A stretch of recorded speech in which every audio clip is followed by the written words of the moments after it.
freshest story out on the in the Athletic from Ken is about his question and answer with Oli Marmol, Cardinals manager. So, Ken, let's start with just like the top line. What was the most interesting thing that you learned from that conversation with him about how he's done and his job status?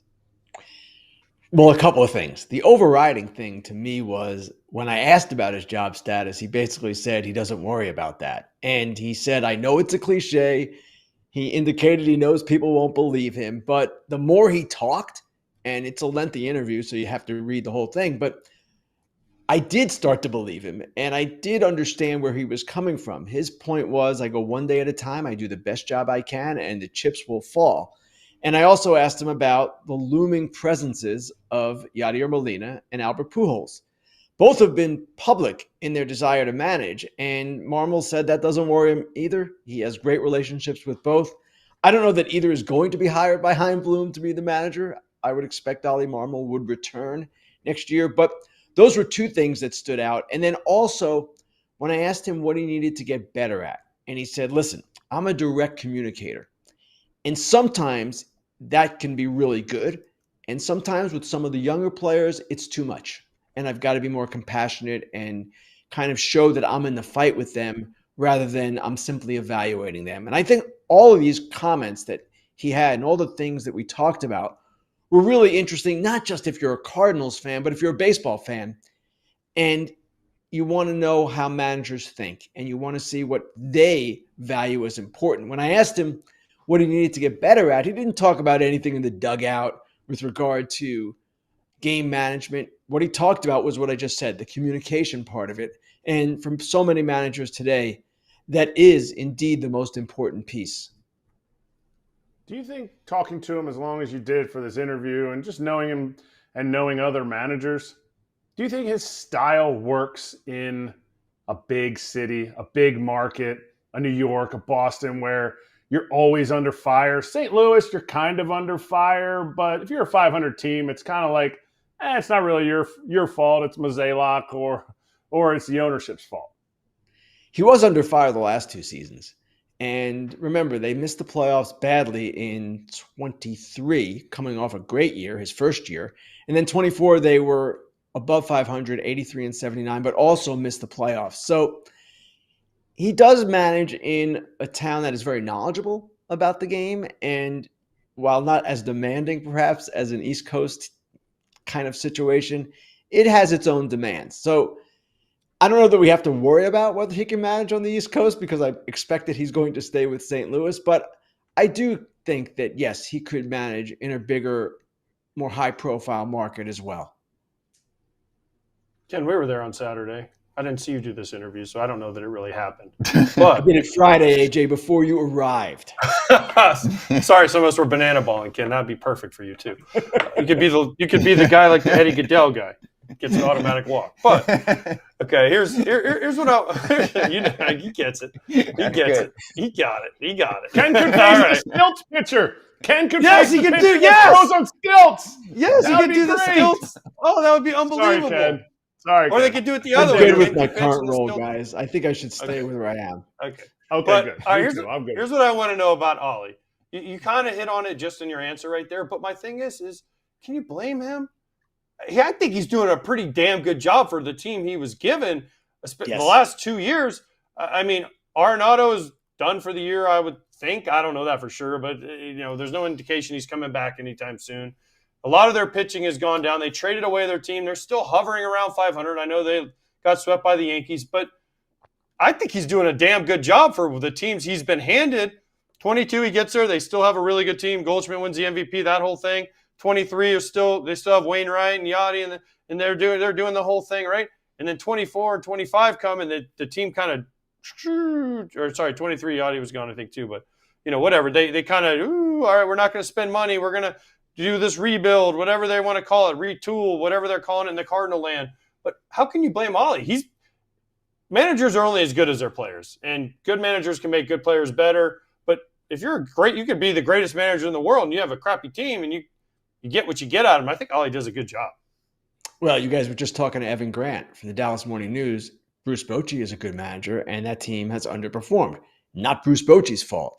So You didn't ask me this, AJ, but do I think he's done a good job? Yes, I do. That wasn't the premise of the article at all. What the premise was initially, at least up top when I started the introduction, what I wrote was that perhaps no manager was in as uncomfortable a position entering the season as Marmol. And there were a lot of reasons for that. One, the team on the field was, as you said, AJ, in transition. They were going younger. They were trying to evaluate young players. Also, they have a president of baseball operations, John Mozeliak, in his last year before being replaced by Chaim Bloom, who was in the organization and evaluating in his own right.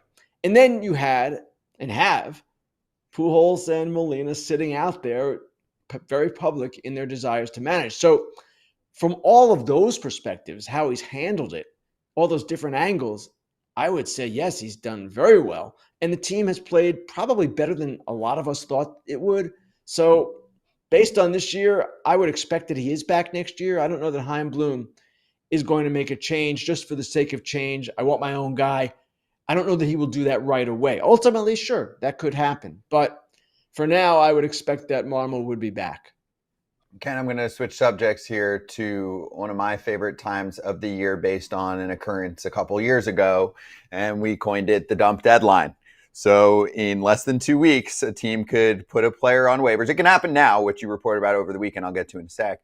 And another team could claim that player for the cost of the contract, and that's it. So you reported on John Gray over the weekend. I know it doesn't really matter now. He's hurt and no one claimed him. But just curious if that sparks any other dump deadline type situations, maybe even from that team, the Texas Rangers, if they continue to fumble.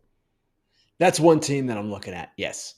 And I'm not exactly sure how they would go about it. They don't want to do this. They want to contend and compete. They keep saying that, and it keeps not happening. So come August 28th, 29th, they may have some decisions to make. And they've got some relievers who are potential free agents who could be attractive. Patrick Corbin fits in that category as well. They have some things that they could do to at least save money. They're under the luxury tax threshold, from what I can tell. So I don't see that being an issue. And if you wonder about which other teams could do it, certainly the team that kind of invented the dump deadline would always be a candidate. That would be the Los Angeles Angels. And then you might see, I guess, teams like the Pirates try to save money. I was looking at the luxury tax figures this morning, and it doesn't seem to me that any team that is kind of out of contention is going to make moves to get under the threshold. Remember, the Angels did that 2 years ago, and if I recall, they did not get under the threshold, or maybe they did. They were really close. And that was the driver for them at that point. I don't know that any team is in that same position, but certainly teams will look to save money for their owners, even if it's just a month's salary on a bigger type contract, because if you're out of it, what's the harm? Now, I know there are teams, let me correct that, correct that, but amplify that. There are teams, and the Rangers are one of them, that are going to want to finish strong and finish with a positive one-loss record. That could be a motivator to keep a player. But there are other clubs that might look at it and say, you know what, let's save some money for our owners. I guess the Diamondbacks could be in that category as well. So, again, I'm not certain any of this is going to happen because the Diamondbacks, like the Rangers, do not want to finish poorly, and they want to get through the season and build some momentum. But we saw with the Angels that certainly it's a possibility, and what the Rangers were doing with John Gray was a little bit separate. They didn't know he was hurt at the time, but he's a potential free agent. His role had diminished, so they felt, you know what, let's give him an opportunity somewhere else. If that opportunity presents itself, it didn't, and now he's hurt, but that was kind of an unusual circumstance. Maybe there will be some other players in that circumstance as well, where their teams say, you know what, it's not working here, or the role's not what it should be. Let's let him go. I just can't see in my crystal ball right now who those players might be. FT fam, when you're playing in games, you kind of have some stress, anxiety. Teammates need somebody, something to help. Now it's at your fingertips with Rula. That's right. Telehealth has been a huge help for millions of people, but it can be time-consuming and expensive to find the right therapist. Rula is on a mission to make this process smoother. And make sure you go to rula.com/Val for more details. They take most major insurance plans, and the average copay is only about $15 per session. Every provider on Rula is carefully vetted and chosen for their expertise. Thousands have already trusted Rula to support them on their journey toward improved mental health and overall well-being. Head on over to Rula.com/Val to get started today. After you sign up, they ask you where you heard about them. Please say that FT sent you there to support the show, but also worry about yourself here at Rula.com, RULA.com/FOUL, and take the first step towards better mental health today. You deserve quality care from someone who cares. I have two I'll throw at you, two that come to mind, okay? Great. One is more complicated. I'll start with this one. Zach Gallen, he's pitched better this month. I know it's been a really down year for him. The ERA on the year is like 5 and change. It's 3.5-ish in 4 starts. I know there's a qualifying offer, but if the Diamondbacks aren't going to offer it, then that doesn't matter. So that was one name I wanted to throw at you for Arizona, right? Because that's one of the names. Basically, I looked at who should have gotten traded and didn't. The other name that stood out to me, Raisel Iglesias. Everyone needs a reliever. I'm like, how did he not get traded if I believe he's going to be a free agent after this year? And he's been on fire in August too. He hasn't given up a run in 8 appearances. So that one to me is the biggest, right? Yeah. No, those are good examples, but I'm going to kind of quash both. With Gallen, I believe the Diamondbacks will make him a qualifying offer because they're going to want that draft pick compensation. Gallen is going to sign most likely for $50 million or more. That will get them the compensation. And I know he's had a down year, but he's still going to be attractive on the open market. And if you waive him, you don't get that, right? So you want that. You want the draft pick compensation. With Iglesias, the reason they did not trade him at the deadline was because they wanted something in return. And when they felt that they weren't getting something of quality in return, and I'm not talking about an A-ball flyer, I'm talking about a legitimate piece, something that could help them possibly next year, they weren't going to do it. So now you're talking about waiving him and still getting nothing in return. I don't know that they're going to be thinking along those lines. Maybe, but I don't know that that's where they're going to go. They're not under financial pressure to do it. And they too have played a little bit better. And I would expect they want to win some games in September. Ken, we had a whole discussion on Ketel Marte and about what's going on with him. And it's not about, I don't want to get into the situation, but it's more about a reporter's job on this, right? The players are mad that they're saying, some players are saying, well, the reporters need to take it easy on him. But all of the reporters in Arizona were reporting what was told to them. So what did they do wrong? The reporters didn't do anything wrong, I didn't think. They just said players are saying they're tired of him missing games and he should be there for the team in important stretches, and he hasn't been.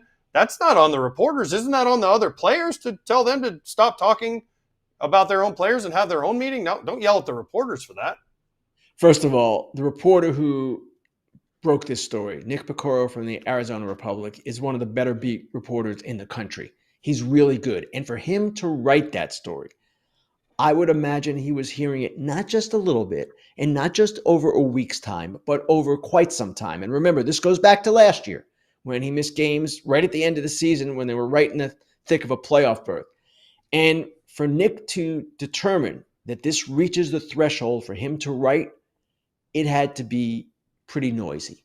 And it wasn't necessarily every player. Gerardo Perdomo obviously came to the defense of Marte and said, leave him alone. That was the guy who said, leave him alone. It might not have been every player. That's fine. But if you've got 4 or 5 players, and maybe if you have a coach or two, or I don't know, maybe even the manager who, of course, publicly defended Marte, then you've got enough. And Nick Piccolo obviously felt he had enough. He went with the story. And listen, Ketel Marte yesterday apologized for missing some of those games. He also explained that some of it is due to workload management. Well, okay. If he's apologizing, obviously he feels he did something wrong as well. And that, to me, gave the story further legitimacy. Team that was struggling, the Yankees. They're now 7-3 in their last 10. I think they've won 3 straight after sweeping the Cardinals. Is it a matter of the team playing better or ironing out the things that maybe they had guys in positions they shouldn't have been in, like Devin Williams constantly coming in, and now he hasn't been the guy saving games consistently?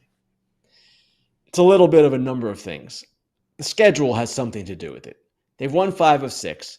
They played the Twins, who traded 10 guys at the deadline. Then they played the Cardinals, who traded their 3 top relievers and were without Brendan Donovan and Wilson Contreras the entire series. That helps.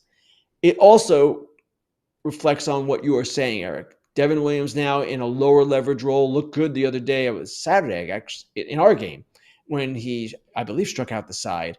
And maybe now he can regain his momentum. They have 4 closers at this point. It's Williams, it's Doval, it's Luke Weaver, and it's David Bednar. So they've got to sort through their bullpen a little bit.